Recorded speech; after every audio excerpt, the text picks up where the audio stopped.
This video will be something that I wish I heard when I was 18 before moving abroad.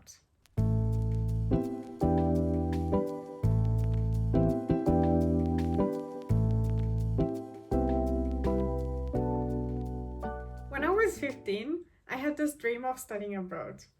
And one day that dream actually happened. It wasn't a dream anymore. I was moving abroad. When I was 18, I just packed my whole life and just moved away.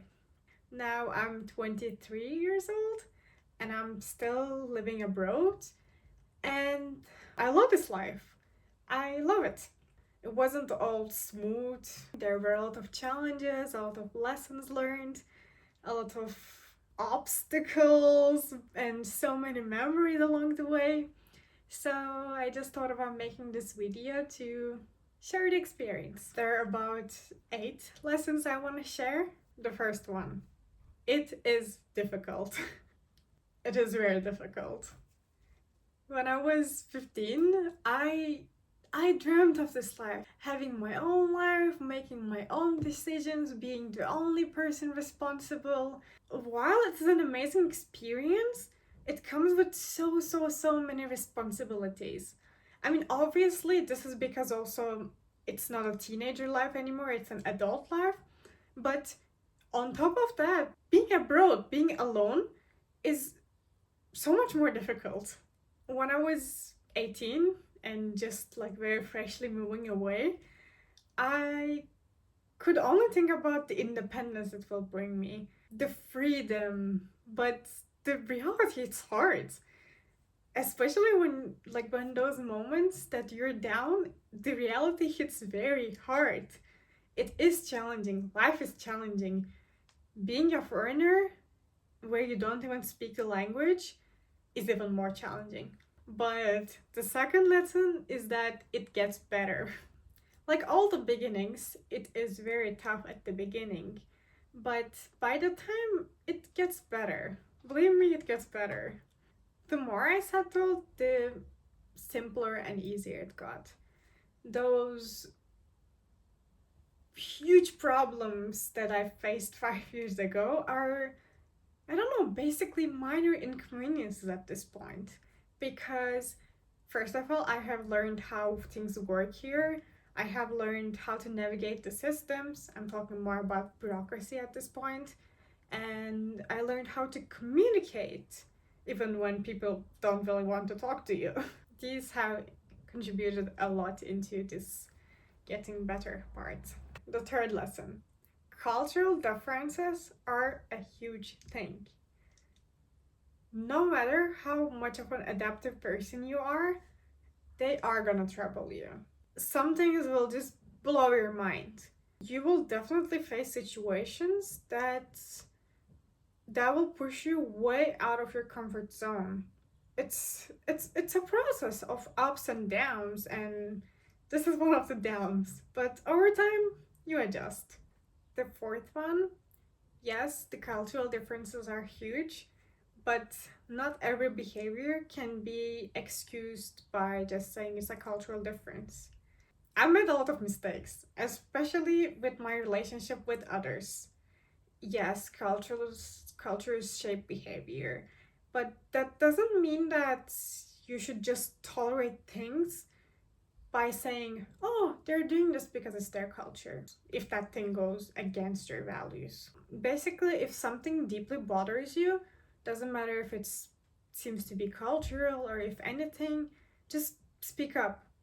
Saying, oh, that's just how people here are, it's not always a valid excuse. You should be able to set your boundaries and don't compromise them just because you are in a different country. Well, talking about boundaries and everything. 5. Be adaptive, but don't lose yourself. There is this one thing, this is 2 things. There is this one thing that I do not get. Some people move abroad and they bring everything from their home country to their new country.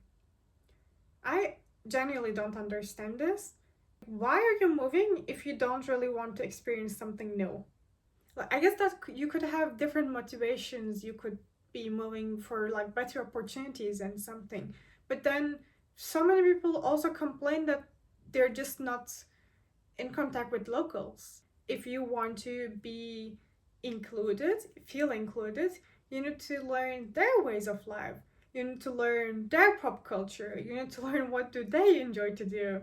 Where do they hang out? Do they, I don't know, go to parks and take a walk, or do they go to a bar and chat there, or I don't know, go watch a movie? Like, what are the cultural norms of hanging out? Then you can invite them to those things, or like they would invite you to do those things if you're open for it. But if you just keep doing the same things that you are used to doing and just try to make the locals join those things, they're not really gonna bother doing that. So be adaptive. Here's an example. When I first moved from Istanbul to Lithuania, I immediately started searching for some cafes that would serve third wave brewing techniques coffee. So like AeroPress, V60, and blah blah blah. Because that's what I used to do. I loved enjoying a cup of special coffee, and it was something that I cherished quite a lot. But I quickly realized that it is not really a thing here. And instead, people are more open for example, sharing some tea, especially some tea made out of some jams, which is quite popular here. And to me, it felt quite unfamiliar at first. Like, I loved black coffee, it was just not present here. But over time, I learned to embrace it because that's what my local friends do and that's what they like to do. Even when I would, like, if I would just push that one coffee shop that I found that makes local special coffee and like push that on not coffee lovers, they wouldn't really enjoy that and they wouldn't want to do it next time. I just adapted to the tea culture and now I love the tea. And it's a nice way to spend time with my friends. I mean, obviously, I'm not saying that you should just give up on what you love. I'm just trying to say that you should keep an open mind and just immerse yourself in the local culture. And this local culture doesn't necessarily need to be those, how are they called? Like ethnic things that are like local dances and local food, like traditional food and stuff like that, but just how people do things here. And if you immerse with those, it's so much more likely that you will make friends with local people. 6. Identity crises do happen, and that's perfectly normal.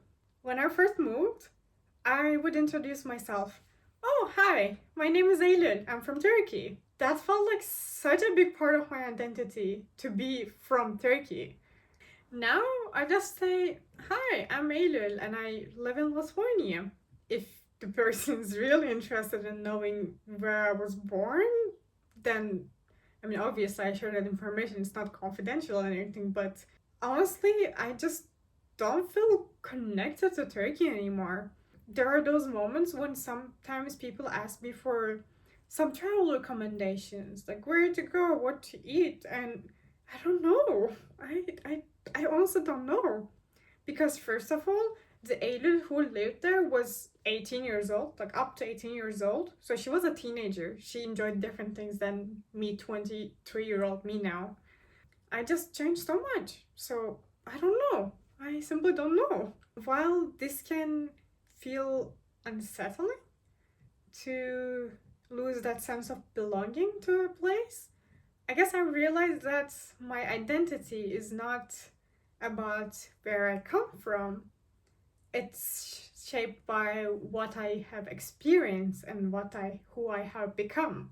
The last 5 years of my life is more prominent than the before 18 years. It's also not possible to say, oh, hi, I'm Eylül, I'm from Lithuania, because, well, I can't say that I'm like 100% immersed in the Lithuanian culture either. I can't even speak the language, so it's just somewhere in between. Like, I was born in Turkey. I live in Lithuania now. I almost all my friends are Lithuanians, meaning most infused to Lithuanian culture. I don't know who I am if I need to say it by naming a country. But that's also okay, because genuinely, that's not who I am. That's not who I am. Okay. Yeah. 7. Having your family nearby is such a privilege. It's such a privilege. When I was a teenager, all I wanted was to go away from my family. And I didn't really grasp the idea of having a family nearby until I met my partner.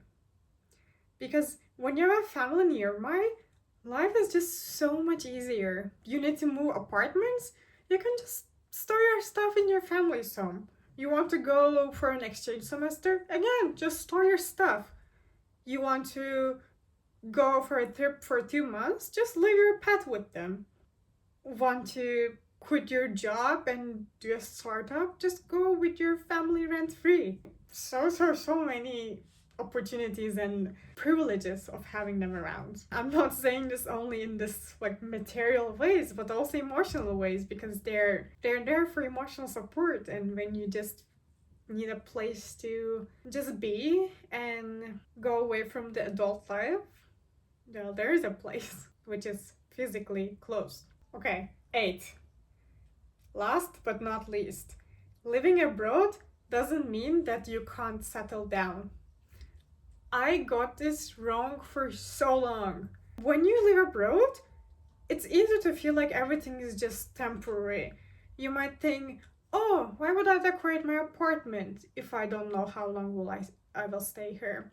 Why would I invest in trying to be a part of a community if I might move eventually? Why would I try to give back to the community, to volunteer, if I'm not gonna end up living here?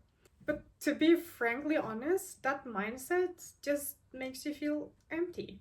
No matter how uncertain your future is, my advice would be to create a home for yourself, to find a cozy spot for you to hang out, to make your space look 1% cuter, to make friends, to volunteer, to basically do things that makes your present life fulfilling. Doesn't matter when that life will significantly change. Whether you stay for 1 year or 10 years, this is your life right now. And it is worth making it feel like home, because you're making your present feel like home. I believe that's very important for your mental health. It's time to wrap up. Living abroad has been one of the best things, if not the best things in my life, but it's also been one of the hardest. It has taught me so many things, and I wouldn't really trade this experience for anything else. Let's chat in the comments. If you're about to move abroad, if you're already living abroad, if there are some other lessons that you have learned, or if you just ended up here because you thought you would be interested. That's all. See you in the next one.